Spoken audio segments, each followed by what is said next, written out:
제가 예전에 한번 인용했던 드라마 대사가 있습니다. 서는 데가 바뀌면 풍경도 달라지는 거야. 서는 데가 바뀌면 풍경도 달라지는 거야. 송곳이라는 드라마에서 나왔던 대사입니다. 노무사였던 고 구신이라는 인물이 대형마트에 근무하고 있는 비정규직 근로자들에게 노동의 현실의 부당함을 이야기해주는 그런 장면이었습니다. 그런데 그렇게 이야기하고 이 노무사가 이어서 이렇게 이야기합니다. 당신들은 안 그럴 거라고 장담하지 마. 당신들은 안 그럴 거라고 장담하지 마.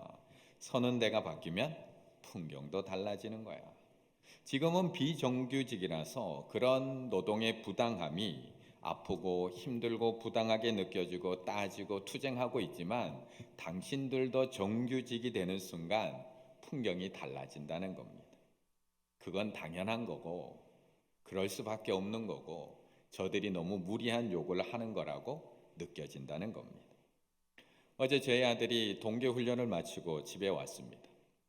이제 3주의 훈련을 다 마치고 집에 왔는데 이제 고등학교 2학년에 올라가는 아들입니다. 새로 들어온 신입생과 함께 첫 동계훈련을 가졌습니다. 1학년하고 함께 동계훈련을 처음 가지고 돌아온 저희 아들, 형들의 마음이 이해가 간답니다. 자신도 1학년 신입생 때는 형들이 자기한테 자꾸 뭐라고 하면 사람이 실수도 할 수 있지. 이제 1학년인데 그거 하나 이해도 못 해주나? 라고 생각했답니다. 그런데 2학년이 되고 보니까 답답해 죽겠다라는 겁니다. 얘기해줘도 또 실수하고 빨래 그렇게 하는 거 아니라고 했는데 또 빨래를 그렇게 하고 왜 형들이 자기한테 그렇게 이야기했는지 형들의 마음이 이제서야 이해가 간다. 서는 데가 달라지면 풍경이 달라집니다. 세입자로 살 때면 뉴스에서 집값이 올라간다는 소식이 들릴 때마다 가슴이 뜁니다. 전셋값이 또 올라간다는 소식을 들으면 주인한테 전화 올까 봐 걱정이 됩니다. 그런데 집주인이 되고 나면 집값 오른다는 소식이 어찌 그리 반가운지 모릅니다. 앞으로 계속 오른다는 소식이 들리면 며칠 동안 웃음이 떠나가지 않습니다. 언제 기존 세입자하고 계약 기간이 언제 끝나나 그것만 계산합니다. 이처럼 서는 데가 달라지면 풍경도 달라집니다. 그런데 또 하나가 있습니다. 서는 데가 달라지면 풍경이 달라지는 데가 또 한 곳이 더 있습니다. 바로 창문 앞에 서느냐 거울 앞에 서느냐에 따라 달라집니다. 창문 앞에 서느냐 거울 앞에 서느냐. 요즘 예쁘게 차려진 카페들이 참 많이 있습니다. 요즘 알림동에도 많은데요. 이 알림동 사거리로 좀 나가다 보면 2층에 스타벅스가 있습니다. 그 스타벅스 2층 창문 앞에 앉아 있으면 모든 게 다 보입니다. 우리 교회 집사님 어떤 분이 들어오는지 어떤 분이 나가는지도 다 보입니다. 커피를 마시기 위해 들어오는 차장들 사람들, 다정하게 손잡고 들어오는 커플도 있고요. 밥 먹다가 싸웠는지 멀찍이 서서 들어오는 커플도 있습니다. 직장 동료들의 커피까지 다 바리바리 싸들고 가는 사람들도 보이고요. 들고 나가다가 떨어뜨려서 어찌할 바를 몰라 하는 사람도 보입니다. 뭔가를 놓고 왔는지 급하게 또 들어가는 사람도 보이고요. 주차장에서 티격태격 싸우는 사람들도 보입니다. 커피를 마시러 와놓고 10분 내내 주차장에서 전화만 하고 있는 우리 교역자들도 보이고요. 창문 앞에 서 있으면 다른 사람들이 한눈에 다 보입니다. 그런데 거울 앞에 서면 풍경이 달라집니다. 내가 보입니다. 나의 흐릿한 머리가 흐트러진 머리가 보이고 힘없는 표정이 보이고 흐릿한 눈동자가 보입니다. 비뚤어진 옷 매무새가 보이고 옷 곳곳에 붙어있는 오리털이 보입니다. 이처럼 창문 앞에 서느냐 아니면 거울 앞에 서느냐에 따라 우리가 바라보는 풍경도 완전히 달라집니다. 1절의 말씀을 한번 읽어보겠습니다. 1절입니다. 그달 29날에 이스라엘 자손이 다 모여 금식하며 굵은 배 옷을 입고 티끌을 무릅쓰며 아멘. 오랜 기간 멈추었던 성전 재건이 느헤미야의 지도하에 불과 52일 만에 완공이 됩니다. 그리고 성벽 재건에 참여했던 이스라엘 백성들은 각자의 고향으로 다 돌아갑니다. 그런데 돌아갔지만 마음이 평안하지는 않습니다. 이렇게 성벽을 다 짓고 나면 이제 안전하게 됐으니까 이제 마음도 좀 편하고 기쁨도 누려야 되는데 이들의 마음에는 여전히 허전함으로 가득합니다. 그래서 이들이 다시 모이기 시작을 합니다. 수문학 광장에 다시 모여들기 시작을 합니다. 그리고 학사 겸 제사장이었던 에스라를 불러서 하나님의 말씀을 들려달라고 요청을 합니다. 예루살렘에 돌아온 지는 벌써 십수년이 흘렀지만 이방 족속들의 방해로 인해서 한 번도 모여서 제대로 예배 드릴 수도 없고요, 말씀을 들을 수도 없었던 이스라엘 백성들, 갈급함으로 모여들기 시작을 합니다. 지금까지 성벽을 짓느라고 말씀을 듣거나 읽을 시간이 제대로 없었던 이스라엘 백성들이 목마름으로 에스라 앞에 모여들기 시작을 합니다. 느헤미야 8장 3절, 수문학 광장에서 새벽부터 정오까지 남자 여자 알아들을 만한 모든 사람 앞에서 읽음에 뭇 백성이 그 율법책에 귀를 기울였는데, 이른 아침부터 정오까지 무려 6시간 동안 에스라가 낭독해주는 말씀을 듣고서 있습니다. 지금까지는 성벽이 없어서 듣지 못했고 저들의 방해로 인해서 듣지 못했고 성벽을 쌓느라고 바빠서 듣지 못했던 말씀을 듣고 또 듣습니다. 얼마나 감격스러웠을까요? 백성들이 그 말씀에 감동해서 화답하기 시작을 합니다. 8장 6절, 에스라가 위대하신 하나님 여호와를 송축하며 모든 백성이 손을 들고 아멘 아멘 하고 응답하고 몸을 묵혀 얼굴을 땅에 대고 여호와 앞에 경배하니라. 물론 중간중간에 못 알아듣는 사람은 있었습니다. 저기 저희 딸처럼 옆에 얘기한다고 못 알아듣는 친구들이 분명히 있었습니다. 그러자 이것도 그냥 내버려 두지 않습니다. 8장 7절, 예수아와 바니와 세레베아와 야민과 악국과 사부대와 호디아와 미아세아와 그라다와 아사랴와 요사박과 하난과 블라야와 레위 사람들은 백성이 제자리에 서 있는 동안 그 못 알아듣는 사람들을 위해서 일일이 가서 또 설명을 해주면서 그들에게 율법을 깨닫게 해주고 있습니다. 이렇게 다 한 명 한 명 풀어서 가르쳐주기 시작을 하자, 해석해주기 시작을 하자 모든 백성들이 다 하나님의 말씀을 깨달아 알아듣기 시작을 합니다. 그러자 이제 어떤 일이 일어날까요? 8장 9절, 백성이 율법의 말씀을 듣고 다 우는지라. 물론 8장에서 시작된 이 눈물은 멈춥니다. 왜냐하면 느헤미야와 에스라가 오늘은 너희 하나님의 성일이니까 슬퍼하지 말고 울지 말라고 이야기했기 때문에 눈물을 멈추고 기쁨으로 주의 성일을 보냅니다. 그리고 이어지는 초막절을 7일 동안 지킵니다. 하지만 이 7일의 기간 동안, 정확하게는 8일의 기간 동안 말씀을 멈추지를 않습니다. 8장 18절이 이렇게 마무리됩니다. 에스라는 첫날부터 끝날까지, 이 초막절이 시작되는 첫날부터 제8일째까지 날마다 하나님의 율법책을 낭독하고 무리가 1회 동안 절기를 지키고 8째 날에 8일 동안 규례를 따라 성회를 열었느니라. 그리고 오늘 본문 9장이 시작되고 있습니다. 어떻게 시작될까요? 함께 읽습니다. 그날 29날에 이스라엘 자손이 다 모여 금식하며 굵은 베옷을 입고 티끌을 무릅쓰며. 아멘. 지금까지 멈추었던 초막절을 지킵니다. 그리고 그 기간 내내 첫날부터 마지막 날까지 하나님의 율법책을 낭독하고 또 낭독해 줍니다. 그러자 회개가 일어나기 시작을 합니다. 지금까지 보이지 않았던 자신의 죄들이 말씀 앞에서 하나 둘씩 보이기 시작을 합니다.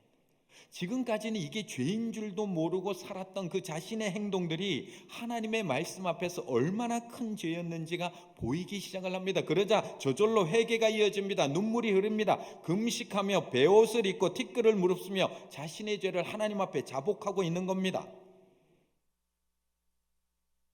이처럼 말씀은 거울입니다. 말씀은 창이 아니라 거울입니다. 우리는 말씀을 자꾸 다른 사람을 지켜보고 정죄하는 창으로 사용을 합니다. 왜 저 사람은 말씀대로 안 살지? 왜 저 사람은 기도는 많이 하는데 왜 저렇게 말씀대로 안 사는 거야? 교회 50년 다니면 뭐해? 믿음이 하나도 없는데. 우리는 말씀으로 다른 사람을 지켜보고 재어보고 판단합니다.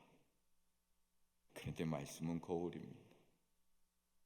하나님께서 날 사랑하셔서 나를 돌아보라고 주신 생명의 말씀, 내가 하나님의 자녀답게 살아가라고 매일매일 그 말씀을 보며 변해가라고 주신 은혜의 말씀, 거울을 보지 않고 살았던 자가 어느 날 말씀의 거울을 보게 됩니다. 그때 그는 자신의 모습에 깜짝 놀라게 됩니다. 거울을 본 사람은 어떤 일을 시작할까요? 자신의 얼굴에 묻어있던 더러운 것을 닦아내기 시작할 겁니다. 그 다음 자신의 얼굴을 꾸미고 예쁘게 가꾸기 시작할 겁니다. 물론 비유적인 표현입니다.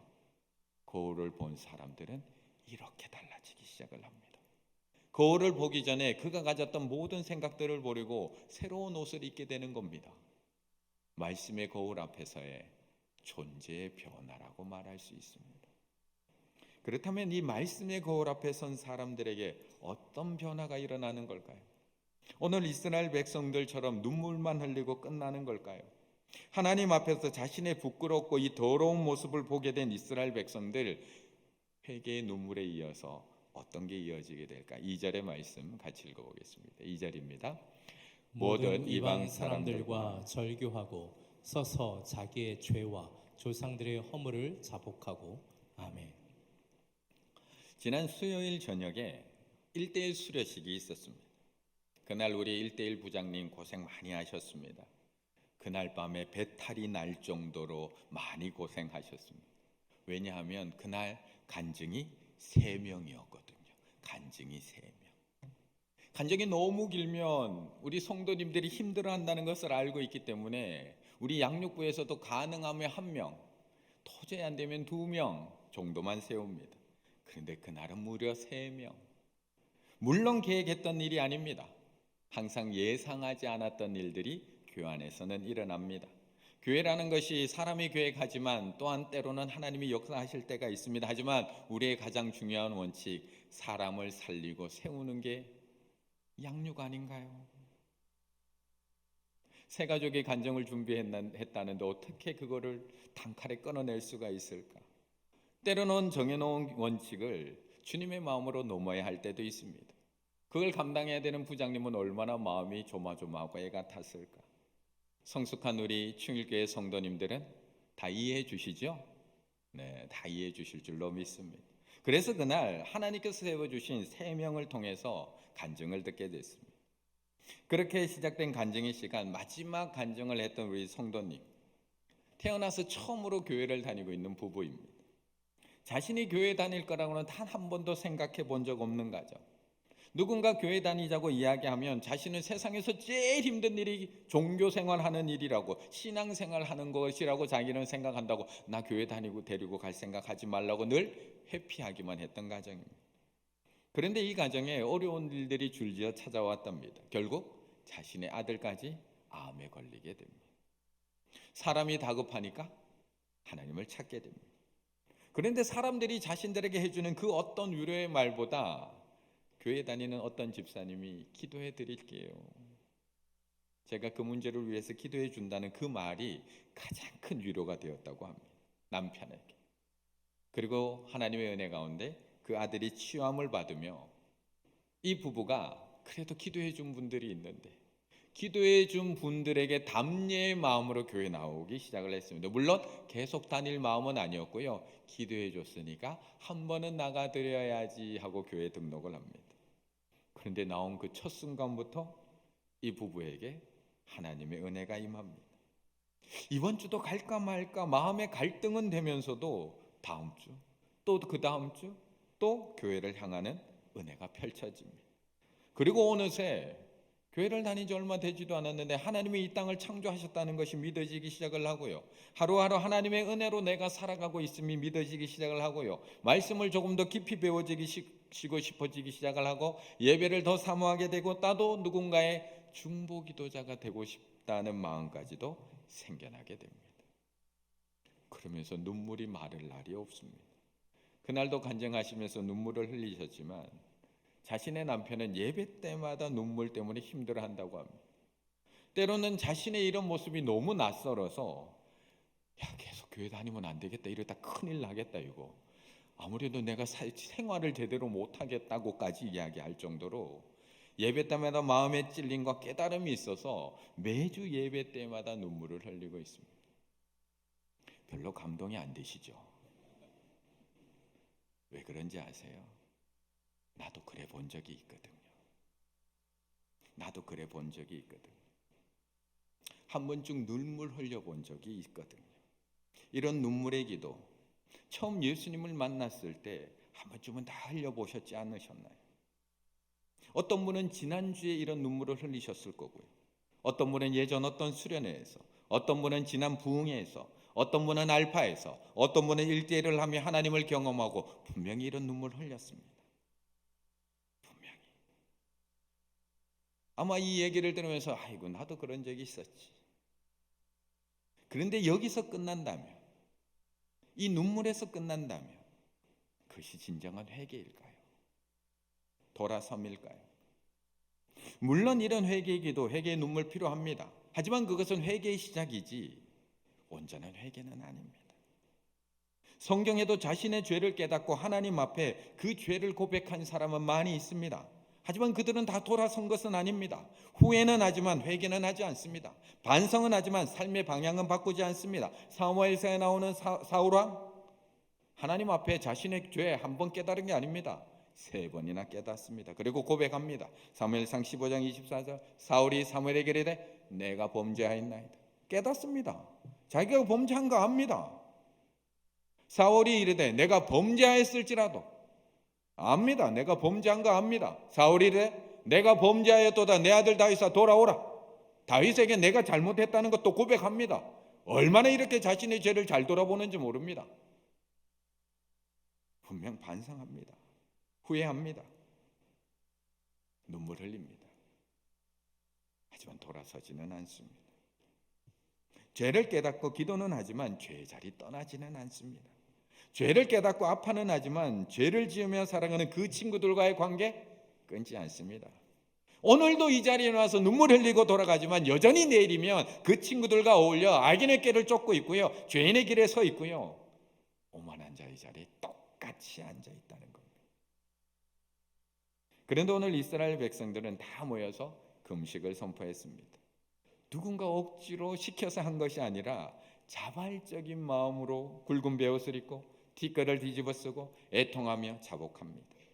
그리고 다시 금식을 선포하고 울기 시작을 합니다. 그리고 결단하고 있는 겁니다. 2절, 모든 이방 사람들과 절교하고 서서 자기의 죄와 조상들의 허물을 자복하고. 지금까지는 아무런 문제가 없었던 이방의 문화들이 말씀 앞에 딱 서는 순간 보이기 시작을 합니다. 지금까지는 친구들도 다 그렇게 사는데 라고 생각을 했는데 이 이방의 기준들이 말씀 앞에 서는 순간 얼마나 잘못되었던 건지가 한눈에 보이기 시작을 합니다. 지금까지는 죄인 줄도 모르고 행해왔던 그 더러운 죄들이 말씀 앞에 서는 그 순간 낱낱이 드러나기 시작을 합니다. 그러자 이스라엘 백성들은 단순히 후회하고 반성하며 눈물의 기도만 드리고 있고 끝난 것이 아니라 끊어내기 시작을 합니다. 잘라내기 시작을 합니다. 돌아서기 시작을 합니다. 아무 생각 없이 해왔던 이방인들과의 통혼을 멈추기 시작을 하고요, 사업상 타협해왔던 죄들을 끊어내기 시작을 합니다. 분위기에 이끌려서 세상 사람들 다 그렇게 사는데 라고 이야기하는 것이 아니라 하나님의 백성이 세상 사람들하고 똑같이 되어가는 것이 얼마나 잘못된 것인지를 하나님 앞에 회개하며 돌아서기 시작했다는 겁니다. 그리고 나서 이스라엘 백성들은 하나님 앞에 온전히 나아갈 수 있게 됩니다. 3절의 말씀 같이 읽습니다. 3절입니다. 이날에 낮 4분의 1은 그 제자리에 서서 그들이 하나님 여호와의 율법책을 낭독하고 낮 4분의 1은 죄를 자복하며 그들이 하나님 여호와께 경배하는데. 아멘. 뭐든지 한 번에 다 되면 얼마나 좋을까요? 몸이 아플 때 병원 한 번만 딱 가서 다 나으면 얼마나 좋을까요? 공부도 시험 보기 하루 전날 딱 해서 한 번에 끝나면 얼마나 좋을까요? 운동도 하루만 딱 열심히 해서 금마대를 딸 수 있으면 얼마나 좋을까요? 신앙도 믿음도 회개도 알파 한 번 딱 하고 다 해결되고 1대1 한번 딱 수리하고 다 해결되고 큐티 학교 한번 하고 딱 해결되면 양육부 없어졌을 겁니다. 얼마나 좋을까요? 그런데 우리의 연약함은 한 번으로 다 되지는 않습니다. 우리의 연약함, 부족함, 어리석음 때문에 우리는 날마다 말씀 앞에 서 있어야 되고 날마다 회개의 자리에 서 있어야 합니다. 어제는 당연한 줄 알았던 그런 것들이 오늘 말씀 앞에 서 보면 죄였다는 것을 깨닫게 됩니다. 어제는 아무 거리낌 없이 내뱉었던 말을 했던 행동들이 말씀의 빛에 비춰보면 내 욕심 때문에 내 미움 때문에 행했던 일이었다는 것을 깨닫게 됩니다. 그러니 우리는 한 번이 아니라 날마다 하나님의 말씀 앞에 설 수밖에 없습니다. 오늘 이스라엘 백성들도 한 번의 금식, 한 번의 회개로 멈추지 않습니다. 에스라가 낭독해준 그 해석해준 그 말씀 앞에 자신의 죄를 깨닫고 회개하고 있는 이스라엘 백성들, 이방인들과 절교하고 삶의 변화는 시작되었지만 그것으로 충분하다고 생각하지 않습니다. 그래서 이스라엘 백성들은 이 과정을 반복합니다. 3절, 이날에 나 4분의 1은 그 자리에 서서 그들의 하나님 여호와의 율법책을 낭독하고 나 4분의 1은 죄를 자복하며 그들의 하나님 여호와께 경배하는데, 이날에 낮 4분의 1, 3시간 정도를 의미합니다. 이 3시간 동안은 자신의 자리에 일어서서 하나님의 율법책을 낭독합니다. 그러면 어떤 일이 일어날까요? 보이지 않았던 내 죄가 또 보이기 시작을 하는 겁니다. 깨달아지기 시작을 하는 겁니다. 어제까지만 해도 옳은 줄 알고 행했던 그 행동이 얼마나 위선적인 행동이었는지, 얼마나 죄악된 행동인지를 깨닫게 됩니다. 그러면 다시 낮 4분의 1, 3시간 동안 하나님 앞에 자복하고 회개합니다. 눈물의 기도를 드리고 있습니다. 그리고 죄로 물든 자신의 삶을 끊임없이 끊어내고 있습니다. 그러자 어떤 일이 이들에게 일어나느냐? 3절부터 6절까지의 놀라운 찬양이 올려지고 있습니다. 3절, 그들이 하나님 여호와께 경배하는데 단에 올라서서 큰 소리로 그들의 하나님 여호와께 부르짖고, 너희 무리는 마땅히 일어나 영원부터 영원까지 계신 너희 하나님 여호와를 송축할지어다. 주의 이름이 존귀하며 모든 송축이나 찬양에서 뛰어남이니냐. 그 가운데 모든 것을 지으시고 다 보존하시오니 모든 천군이 주께 경배하나이다. 예배가 회복되고 있는 겁니다. 예배가. 모든 백성들이 자리에서 일어나 하나님을 찬양하기 시작을 합니다. 진정한 찬양과 믿음의 고백이 그때부터 터져나오기 시작을 합니다. 잃어버렸던 예배 감격이 살아나고 잃어버렸던 예전 신앙의 열정이 다시 회복되기 시작을 하고 이스라엘 민족이 다시 하나님의 믿음으로 일어나기 시작하고 있는 겁니다. 그렇다면 우리는 어떻게 여호와께 돌아갈 수 있을까요? 모든 믿음들이 다 식어버린 것만 같은 이 시대 속에서 우리는 어떻게 우리의 믿음을 회복할 수 있을까? 언제까지 코로나 때문에, 언제 끝났는데 언제까지 그 코로나 3년의 핑계를 삼아서 여전히 그 자리에 머물러 계실 건가요? 언제 우리는 그 전으로 돌아갈 수 있을까요? 말씀밖에 없다고 오늘 본문에서 말씀하고 있는 겁니다. 말씀밖에 없습니다. 우리는 말씀으로 돌아가야 합니다. 매일매일 말씀 앞에 서야 됩니다. 그렇게 부흥했던 중세교회가 타락할 때 왜 그렇게 될 수밖에 없었을까요? 말씀은 사라지고 형식만 남아있었기 때문에. 하나님의 말씀은 살아있는 말씀은 사라지고 예식만 남아있었기 때문에, 그래서 종교개혁자들이 개혁을 하면서 오직 말씀으로 다시 외치면서 개혁을 이야기할 수밖에 없었던 겁니다. 오늘 이스라엘 백성들은 아닌가요? 예루살렘 성벽을 불과 52일 만에 완성한 이스라엘 백성들이 하나님께 돌아가기 위해서 선택한 거, 말씀 들려주세요. 말씀 들려주세요. 자신들의 잃어버린 신앙을 회복하기 위해서 선택한 것도 바로 말씀입니다. 말씀 앞에 서는 것이 때로는 부끄럽고 때로는 내가 찔리고 아픈 일입니다. 그렇지 않고는 하나님 앞에 돌아갈 수 없음을 알기에 이들은 3시간 동안 말씀을 읽고 3시간 동안 하나님 앞에 자복하며 설 수밖에 없었던 겁니다. 그렇다면 우리는 어디로 어떻게 돌아가야 하는 걸까요? 우리 교회는 한국 교회 말고요. 우리 교회는 어디로 돌아가야 하는 걸까요? 우리도 다시 말씀으로 돌아가야 됩니다. 다시 말씀에 귀를 기울이고 다시 그 말씀으로 나를 비추어 보고 말씀 앞에 내가 잘못된 것들이 있다면 회개하고 잘라내고 한 말씀이라도 내가 지켜내기 위해서 그 말씀에 순종하기 위해서 우리는 말씀으로 다시 돌아가야 합니다. 우리 충일교회가 왜 말씀 한 가족 큐티 세미나, 큐티 학교, 왜 큐티 페스티벌을 한다고 또 이야기하고 있는 걸까요? 왜 또 강조하고 있는 걸까요? 매일매일 말씀 앞에 서야 하기 때문입니다. 예전에 읽었던, 한번 통독했던, 일독했던 그 말씀이 아니라 매일매일 말씀을 묵상하며 살아가야 하기 때문입니다. 매일매일 하나님 앞에 말씀으로 물으며 하루를 시작해야 하기 때문입니다. 나날이 죄악으로 물들어가는 세상 속에서 세상은 어떻게 하면 우리를 넘어뜨릴까? 오늘도 연구하고 있는 이 세상 속에서 나도 모르는 사이에 유혹에 넘어지는 이 세상 속에서 하나님의 뜻이 어디에 있는지, 하나님이 오늘도 내가 어떻게 가기를 원하시는지 매일매일 하나님 앞에 물으며 분별하며 살아가야 하기 때문입니다.